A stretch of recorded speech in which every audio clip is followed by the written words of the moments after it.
I am Lady Madelyn. I am so excited to have Mr. Curtis Mills here with me in the studio, and I'm excited to talk with the legend, Mr. Curtis Mills. So, introduce yourself, Mr. Mills, and tell us a little bit about who you are.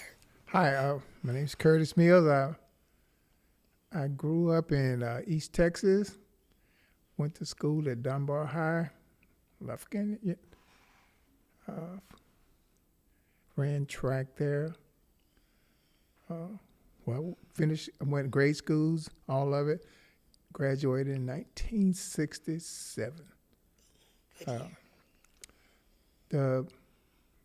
From there, I had a scholarship to Texas A&M. I was the first black athlete to sign a athletic scholarship to A&M. And along with three more, they came with me, but I was the first. We all succeeded, all graduated from A&M, and that's the career that I had. I love it. You just kind of glossed over it a little bit.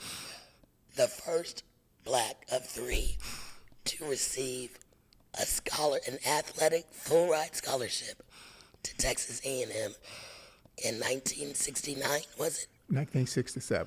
1967. Amazing. Like that's amazing, and I am so honored to be sitting here with you. I tell people often we are one generation out of the civil rights being signed, and I'm sitting here with a history maker, American history, Texas history. So thank you for joining me here today. I do want to talk a little bit about 1967. Okay. Leaving Lufkin, which is a small town, everybody knows everybody, probably very safe because it's family. And then you head to College Station. Correct. What was that like, leaving home for the first time? When I graduated, schools were segregated, so I went to a segregated school. So it was a chore because I had to, I'm going to, one of the big white institutions, which is Texas A&M, and I was at the school I had everybody was black, teachers, all the students. We didn't have any. Integration came after I graduated, so. And when I got there, it was different. It was different. It was different. Walk me through, because we've seen movies. Some of us have experienced some things as well, but I can't imagine being in 1967 in the heat of the civil rights movement, all of that going on. When you step foot on that campus, how did the students and the athletes and professors, how was that for you? It was challenging. It really was, because it was the first time that I've had, not only teammates that was white, all the professors was white. Everyone was white. So, and besides the four of us, it was other black students there, but those students were there because, in my opinion, they were geniuses, because they had, and they was in engineers, vet school. So, and that helped a lot. But you have to remember, I came from an all black school, so, and it was different. It really was different. Were you well received, or did you get some of that in your face, racism, or? Yeah, we got that. We got some in your face, and we were team wise, it was okay, but student wise, some, but it was a lot. It was more, why are you here? Than our first week there, there's some cross burning. People say, wow, cross burning. Yes. Our first week of school, actual school, we got a knock about 9 o'clock at night. Someone knocked on the door. We opened the door because our dormitory was open, but we was in the athletic dorm, and I opened the door, and there was a little cross, but it was burning. It was a cross. I'm from East Texas, but I'd never seen a cross. That was the first time. So, and people asked, I wasn't really scared. What's this message, So, and we sit and talk. I said, well, you think it's could be a joke, but if it's for real, yes. So we just wait. So, and we said, we went to sleep, and we didn't say much about it because we just thought it was a joke. The next night, about the same time. Wow. This time the cross was a little bigger. Goodness. And now it's not funny anymore. I don't know. I'm not sure if it was a teammate or some of the white students, because the students, they had to walk through our dorm, to get to where, classes, so, or wherever they were going. So, and that was the third night. We put the cross out and we talked about it. Because this is week one. I said, well, if they don't want us, we need to leave, but I don't even know where the bus station is. Wow. Matter of fact, I don't have any money to catch a bus. Yeah. And the third night, there's a big cross this time. Wow. And then we knew it was, we didn't know who, we never, to this day, I don't know who did it, but it was serious. So, and I called my father and asked him, and, and he talked to me. He said, well, if you quit, you're going to come home, you're going to get a job and save some money and go somewhere else, because you got a full scholarship you're about to throw away. And he said, you need to talk to your mother. The mamas, yeah. Now, what did mama say? What did mama say? Oh, no, we're not leaving. No, we're not leaving. That is not, we're going to stay, and it's going to be all right. You're going to go talk to somebody. She just said, you got brothers in there that might want to follow you, friends and, teammates. No, you're not leaving. So, and that was the end of that. That was the end of that. And see, that's an amazing responsibility at 18 years old. Yes. You get this full scholarship. You're excited because you're running track.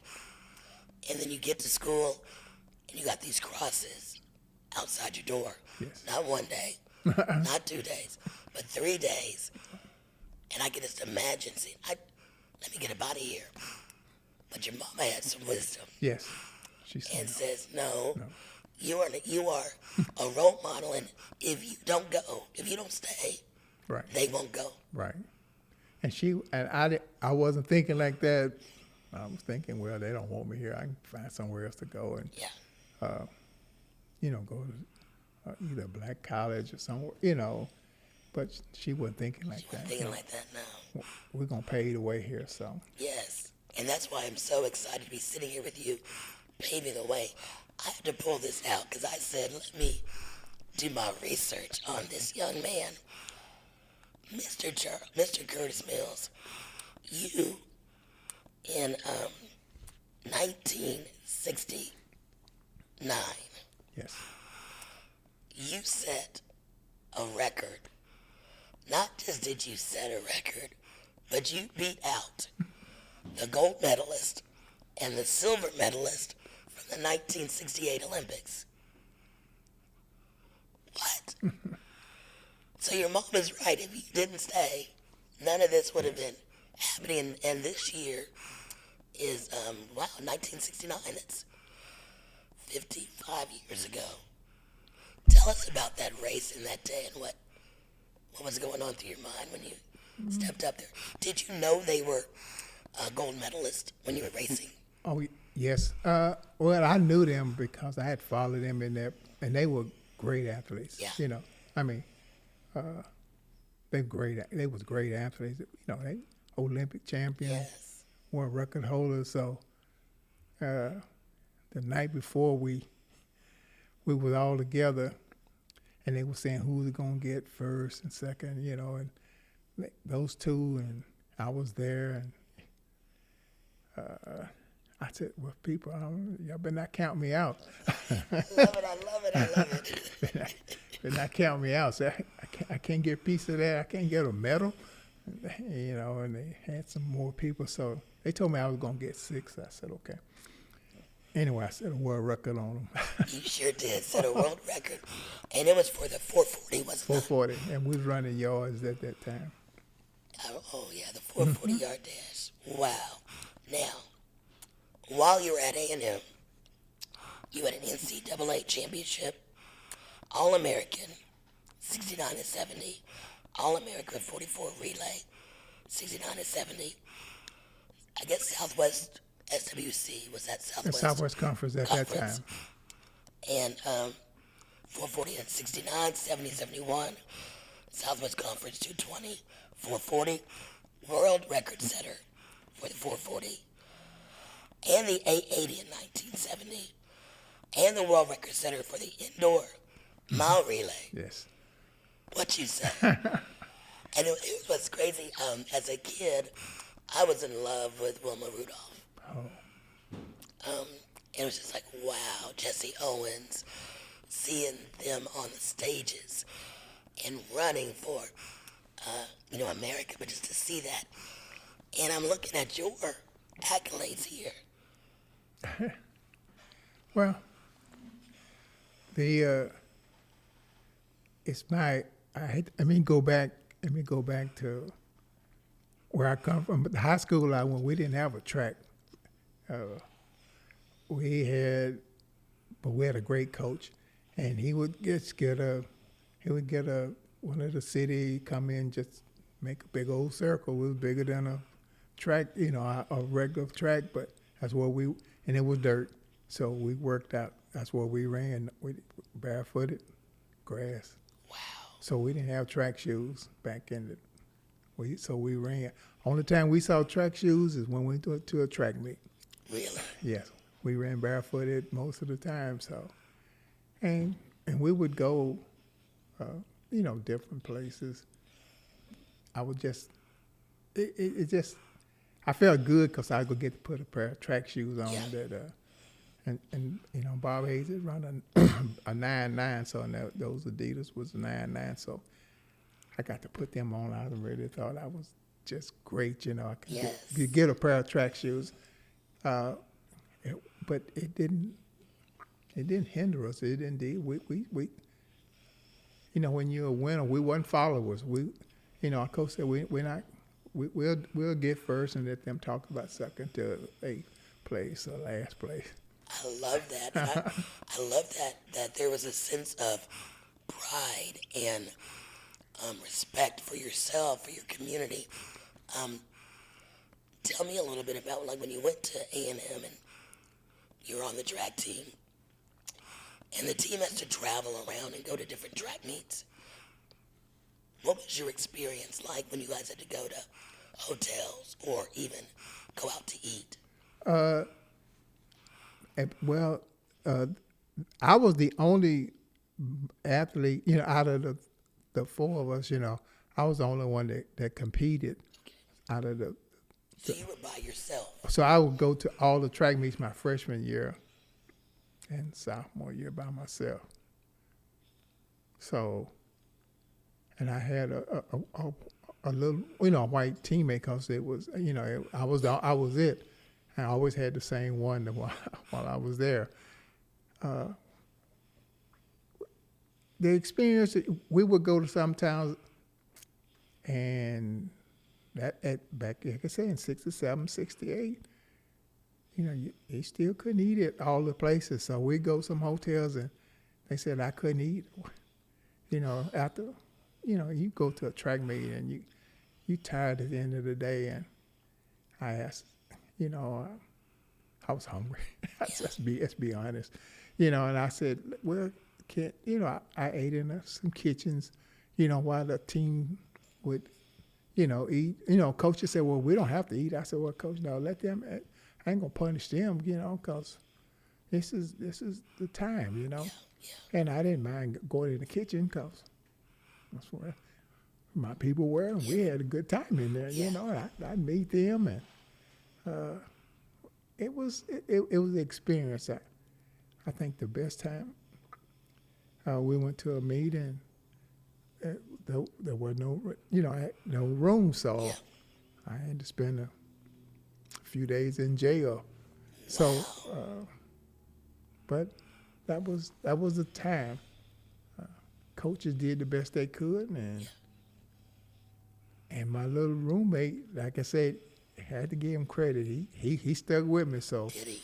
Yeah, I bet it was it challenging for him, or did y'all have conversations? Yes, well, we talked all the time, and because he led off the relay, so we came really close. His name was Scotty Hendricks, and we went to jail, and that was the experience, He stayed with you. Yeah, he stayed with me. And okay, let me get to make sure I'm understanding this picture.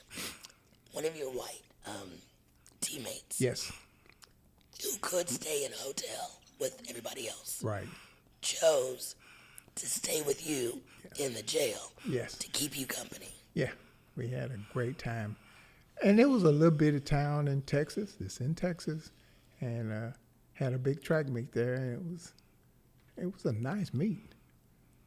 But the people that was in jail, like I said, they wasn't probably child support or whatever, but they were there, they locked up, and I said, just don't lock us in here, just close the door. Close the door, but don't lock us in. And I asked Coach, and I asked him and I asked the people in charge if we were gonna order a pizza, they're gonna get us a pizza. And could they have something? He said, yeah. And we played dominoes and cards together. So I said, we'll go over in their cells, if they ain't, violent. Yeah, right, And right. he said, no, they not that. And they couldn't understand and how y'all do this. And, we played the game, said, well, we got it like this. But Talk like what was it instilled in you that gave you that resolve and that peace to say, you know what, hey, it's the times, it is what it is. I'm going to go with the flow and not, rock the boat too much. What was that in you that caused you to do that? I'm not sure. Well, because as a team, we wanted to compete. Matter of fact, we was getting ready to go to, this is 1969, and we was headed to the Nationals, but we had 2 meets before we got there, and this was the first one, and then we ran another meet, and we went. It was an experience, but I wasn't gonna let that. We needed to run, and and finally, eventually, they decided, hey, these guys, let's find them. They found us a little hotel to stay in. Okay, So, good. but that was 3 days later. 3 days later. After you spent your time in jail. Time served. Okay. Right. Understand that. Wow, that's really interesting about that aspect. Now, although you had a full ride on an athletic scholarship, you were a journalism major. Yes. How did you get into journalism? Why journalism? Well, because I wanted to, get into sports, but I really did want to, write about sports. And journalism is a great field, It's a great field because they still having issues at Absolutely. A&M about journalism, as this past Absolutely. year. So, but I wanted to get there. I really did. It had a good program. It's a great program now, but it's been years since, But it was an experience, though. Yeah, my daddy was in RTF, radio, television, film. He did Southern Command Network in Panama when he was stationed in Panama, and did the news and the radio and all of that. So I think that is really telling that you want to tell stories and Right. talk about people's lives, not just the activity, but who they are and the color that they bring to. Right. We, in the year Martin Luther King got assassinated, we were headed to the Texas relays, and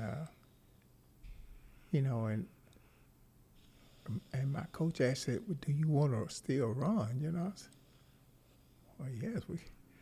I mean, I don't. I understand. And it was a great man. So, but I think he would want to. He's fighting for something. So at least I can go out there and, compete for our school and for people. So, yeah, I've had. That was a quite experience too. And at least he was thinking, but no, I'm not gonna quit now. If I done stuck it out, this is year 2. I've come too far. Yeah, I come too far. I'm not gonna quit now. Yeah. So, the thing, and those are the kind of things that I think about that went on while I was running. And people, well, are you gonna run? Cause well, I think Martin would probably want me to run. I know my mother does. Yeah, the mama said, "You're not gonna quit." Mama said, "No, no, no." So those are some of the things that come up. You know what? There was an episode that happened a few days ago, or a week or so ago, with some Utah female basketball players in 2024. Yes. Can you believe that? What advice can you give those young players? Because you've dealt with it your whole life, and in the thick of civil rights, and it's happening. What can you tell them? Don't quit, cause I mean, and it's going. I'm not sure it's gonna be forever, but I would tell them don't quit. Cause you setting the standards. Yeah. I mean, and they. I felt for them. I can understand how they felt. Doing over the course when I was at A&M, it was places you go and you feel it, but you had to keep going. You just couldn't just let it ride you. We kept going. Yeah. Cause like I said, my brother came down, and when he came, we and him and Willie Blackman, and we decided we were gonna set records. That was our goal. Let's just set records.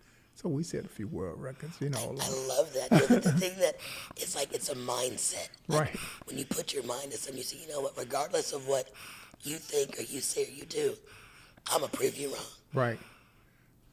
And I agree with you because, and that's the way we looked at it.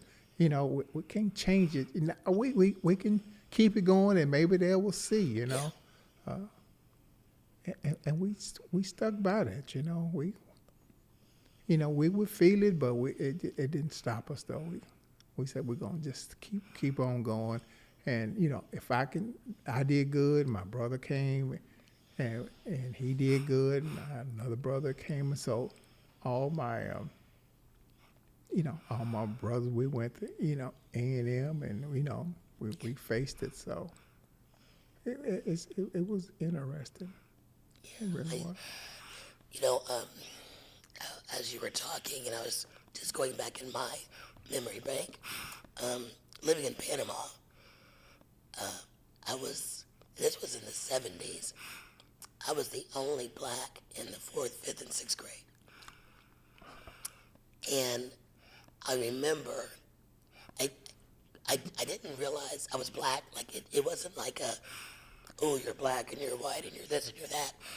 You're just classmates. Right. Until December of 6th grade, when I'll never forget, Carrie Cotton said, "Madelyn, did you know?"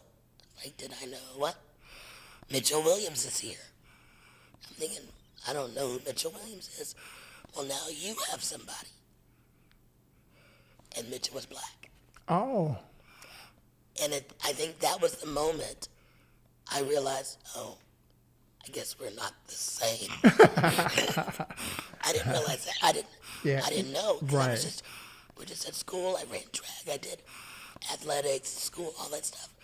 But this was in the 70s. right, And that she had the presence of mind in a very nice way. There's somebody for you. And after that, I made it in my mind. I said, you know what? Regardless if you see black, white, I'm going to be somebody. true, And regardless if you think this path is for me and this path is for me, my dad always said, I want you to learn your job, the next person's job, right, that other person. You need to learn it all. true, And I didn't, and now I'm like, wow, I want to know more. I want to understand. I want to see how things tick and what makes people think the way they think. But at the same time, how do we still live our best authentic self right. and not be ashamed when you walk in a room and you're the only one? One of the things that and people they ask me, you know, how was it? Yeah. Well, I went to all black school, so when I went to A&M, I had to. It was a wholly different culture. Yes. So I had to learn everything different.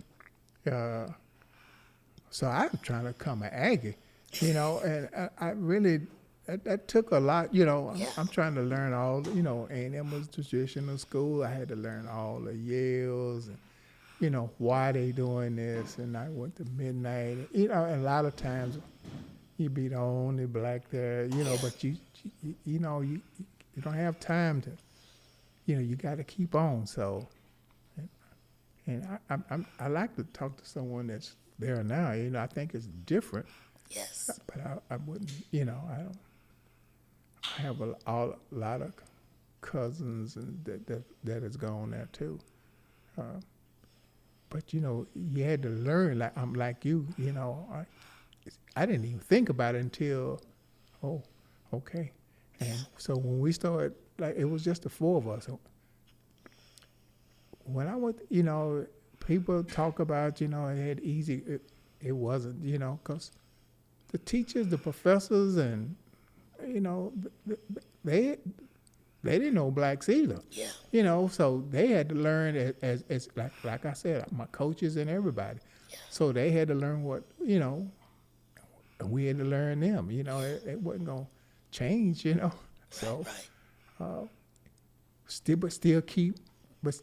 we still kept our culture, but you had to learn another cultures, like learn a second language. You know, so it was important. You know, and we did that. We stuck together. All four of us graduated.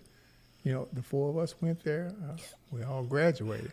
And, you know, it wasn't nobody like we were going. Yeah. We went there and gonna get some help. You know, we had to graduate. You know, and that was so.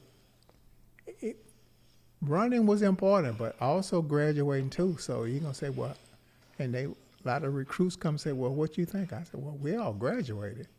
You know, it's not. Yes. And that was important also. Absolutely. And that was in 1971, right? Yes. And that was still around the Vietnam War and things were going on. How were y'all dealing with that, like at school, with all of that happening? Yeah, like I said, Vietnam War. Yeah, I got drafted while I was in college. I had to go down and, you know. You got drafted? Yes, in remember? college? Yeah, they had back then. You know, in Vietnam, they had a number. You know, they went from 1 to 366, and I came out all them numbers. I came out number 6. So, and so I had to go back to my hometown to go, you know, get, and had to tell them, you know, I really didn't know if I was gonna get to go back home or go straight. But you know, I was in college, so it helped me, you know, go back and, you know, graduate. So you actually went to Vietnam? No, You didn't have to go? Okay. Okay. Oh, I wonder what your mama would have. Ooh. Was she a little nervous when you came home and said, Mom, I'm getting drafted? Well, yeah. Uh-oh. Yeah, that was the experience though. When I was in high school, I belonged to the NAACP, and we would go in the summertime as youth. We went to Denver, several places, and and marched and stuff. So we had to keep a perspective, But I didn't get the white experience until I went to A&M because it was. That was the time, I don't know. The kids now understand, and I didn't see it at the time, but we was like pioneers. We really were. Yes. So, Yes, things, we had nothing to compare it to. We had, you were figuring it out as you were going along. Right. And you were writing the history as you were living it. Right. Yeah, and look back on it. We didn't have no idea. We still had to compete, but we still had to, things were still going on. It didn't change nothing, because the world was still moving. So, and it was. Were there any like racial riots or anything on campus that you had to deal with, or did you ever have a time where you were like afraid for your safety? No, we never did. That as far as that concerned, several, but we were great athletes, so the whites would kind of protect us. Gotcha. Thank God. And it was don't get me wrong. There were times that we had to fight, but we didn't. I think we went down that far, and it wasn't gonna happen. So, and at the president of A&M at that time, he talked to us, and and he was honest. He said, I don't know, and he was honest. I had never even thought about it. He said, I'm not black. I have no idea. So, we all gonna learn this together. That made me feel better because, why should I do all the learning? Y'all got to. Yeah. We got some ideas also, but it's. I love that the president at the time was willing to sit down and say, "Hey, I don't have the answers." Right. He was honest. And I'm not in your shoes, so right. Let's have this. And he was right. He said, "I promise." He said, "I can't promise because it's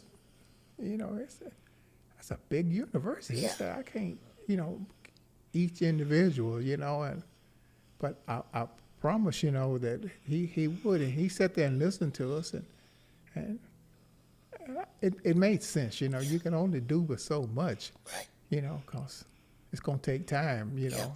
I can't change because students there was from all over the world. Right. And So were the dorms segregated, or how did the dorms work? no, they was no, but no, it wasn't segregated because it wasn't that many of us. Oh, okay. For one thing, it wasn't it wasn't that many. All the athletes stayed together, and like I said, the students, the black students went there. They stayed in dorms. Some of them was married, but they was working on their masters and stuff. So we didn't have no problem there. After we talked to the president, and I'm not even sure whatever happened. We never asked again. It never happened again. Oh, really? And after we talked to him, no more cross burning. So he made us. Wow. I'm not sure what happened to this day. Oh, but that's great that he listened, and after that conversation, Right. there were no more cross burnings. And you said something because he told us. He said, I don't know how he said, I'm not sure how you feel.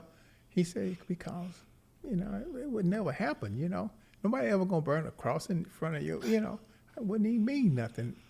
But, he said, I don't know how that would feel. I don't think it'd be right, but, and I thought about it. Well, you don't know how we feel, and I got a parent that said, we ain't gonna stick this out, so. Yes. I love how your mom was like, okay, oh, you finished?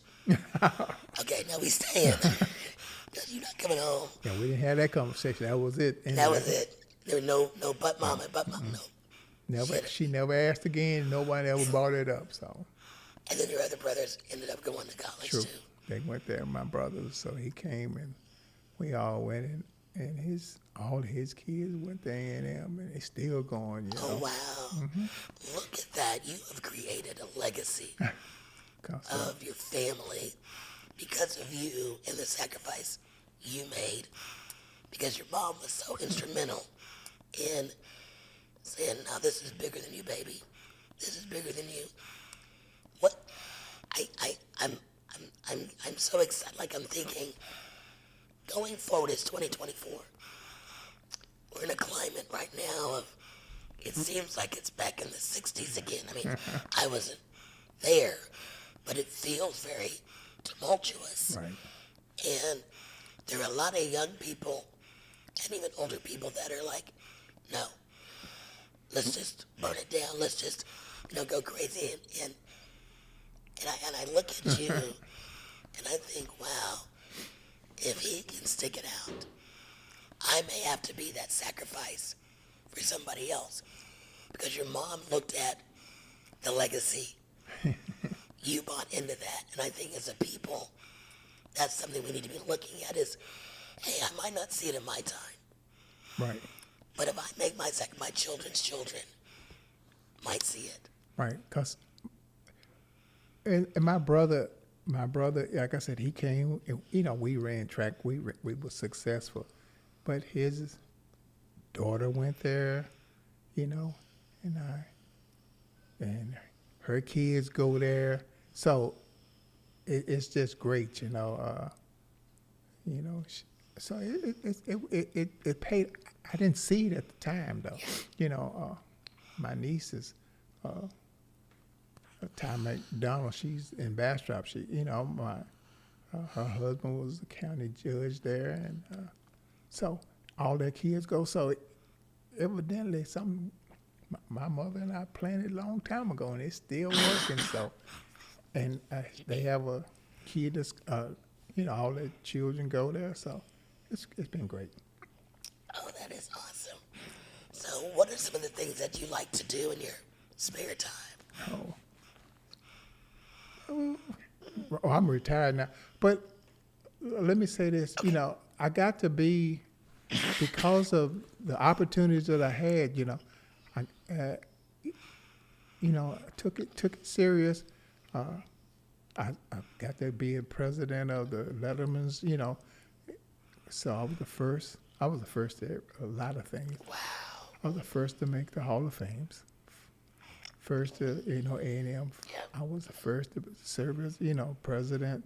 So those first things, and people have followed in my footsteps. So it's been some great athletes come through there since I have, Yeah. and gone on and did great things. So after you graduated, what did you end up doing? I taught school 5 years in Philadelphia. Ran track, but it wasn't like it was now. I came back. I was a highway patrolman, a state trooper, and my brother graduated from A&M and talked him into going to DPS, and he was successful. He went there and became a chief at DPS. I have a son that's right now that's the state trooper. So it's been pretty That is successful. awesome.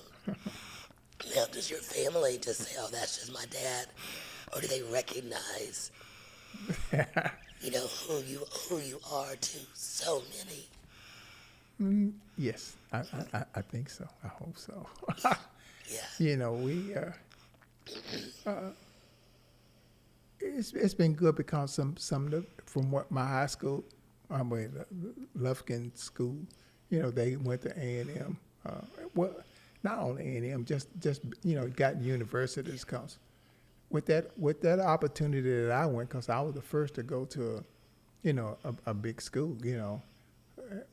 People before me, it was some great athletes before me, but they all went to black colleges. So I was, the first to really go to a big university, outside, not black. So, and from there, my head coach, Coach Reddy, he went to University of Houston, and so it just spread it out, and we went all kind. They went everywhere after that. It just opened up avenues. Yeah. So. Because it's amazing. Sometimes you have to see someone that looks like you, maybe coming from a community that you can relate to and say, oh, if they can do it, Right. then I can do it. Right. Because before me, I don't think no one ever even thought about it, But after I got there, and then we just branched out. They started going different places, University of Houston, So we got it just opened up the avenues. Yeah. It was great. I didn't see it at the time, but but it's at least it opened up. It wasn't like they don't have to go through that anymore. Yeah. Nobody would. Yeah. Well, I say that, look at Utah. So I can't say it. It's not. It may not. Being the first at something, Right. going through that was huge. And it's not that it doesn't still happen today, Right. but we can look at you and others like you and say, you know what? He did it. Right. He made it. It's possible for me. And if you could give some people some advice around, they're afraid to do whatever it is, or they're not sure if they have the ability. They've not seen others in that space. What would you tell them to? I think the main thing is try to be a leader. Don't be a follower. That's one of the things. Just don't do a norm. Everybody can't be one, but at least try to be one, and give yourself the best opportunity. And it's there now. It's easier. I'm not even sure how the athletes think. Maybe it's not, but it wasn't easy when I came out. It was a lot of hatred at that time. But the people that stuck it out, they've done good. So. When I went to A&M, it wasn't a whole bunch in the South. It was Southwest Conference at that time. Jerry Levice, made it. People like that. So I saw it. If they can do it, if I can do it, they can. So, and now they got to. It's a must now. It's totally different, but. I love that. I love that you said it's a must. It's not like I should. Right. Think about it. No. It is a necessity, and I'm just, like I said, I'm really grateful to be able to sit here with you and just hear your experiences, hear your own words, and just to hear your story. My husband talks about you all the time, and he says it's a great reminder that we can't give up. Right. It's a great reminder that there's still more work to do. There's a lot of work to do. Yeah. It really is. This in all branches of life, not only just being an athlete, but in the workforce, it's really important. It taught you, to learn things. One of the things that it has changed, because when I was in high school, the women have really come a long way. They changed basketball. When I was going to high school, girls, you play offense or defense. You couldn't even go on that side of the court. Oh, really? Oh, yes. And it changed, because people don't know that. I mean, they know it, but they don't think about it. Yeah. How the opportunities got there. So, and it's been some great ones. We could have had some great players. We had, not only was I good, our whole, our generation, we just needed opportunities. Yes. A lot of times, if you just get an opportunity, and just take advantage of it and learn. It's there now. So I guess a lot of people think, well, I don't need education. Yes, you do, everybody. I would tell them, just got to get that edge because you never know. Everybody not gonna play pro football, basketball. You might be the greatest, get hurt. So got to take that education and keep on going. So your children. So that's the way I look at it. I love it. Well, Curtis, thank you so much for just spending some time talking about your life. I've learned just so much just from you, and just sitting here today sharing your story gives me hope. It really gives me hope. And doing stories like this, my prayer is that others will see it and go, okay, I learned something. Like a lot of our history is told, at grandma's table or sitting at family reunions. And my hope is that to do more of these where it's recorded. We can hear, out of your mouth, and it'll last forever. Right. The thing, one of the competitions my high school, I love my high school experience, but Austin, them Yellow Jackets over there,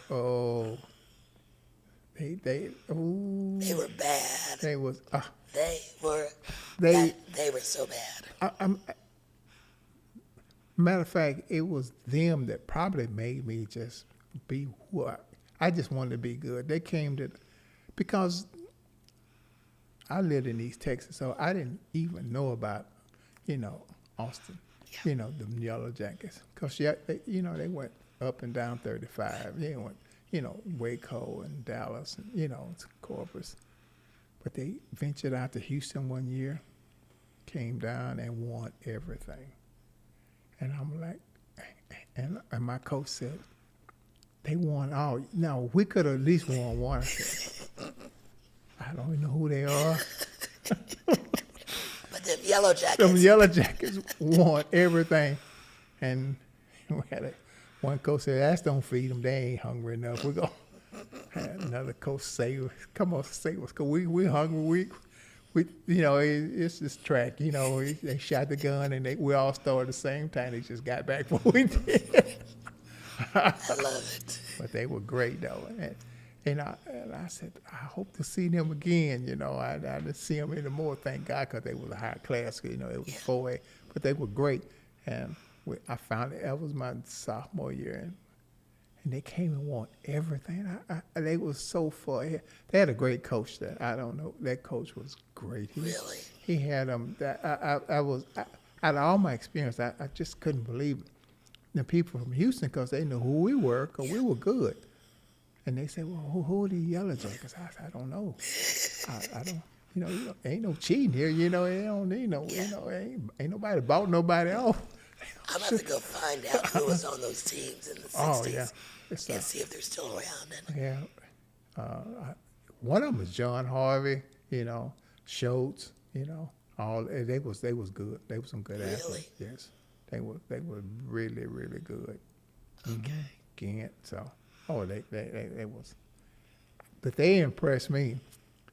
Wow, for them to impress you. Yeah, they impressed me to really, and the experience they did, they really, and they did good too in theirs. But I was impressed with them. I was impressed with their coach, but my senior year, I said, okay, enough of this. Yeah, that's enough. That's enough. I'm going to show you what a little boy from Lufkin can do. Yeah, we got him after that. Yeah, I got him. I didn't do that, but there were some great athletes.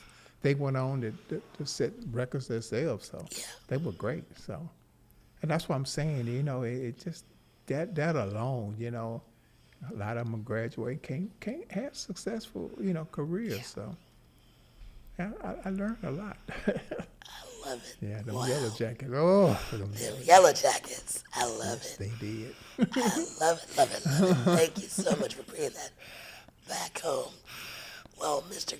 Curtis Mills. I am, again, thankful that you had got a chance to sit down and just hear some of your stories and sharing with us today. And it won't be the last time. I got some more stuff for you later. Okay.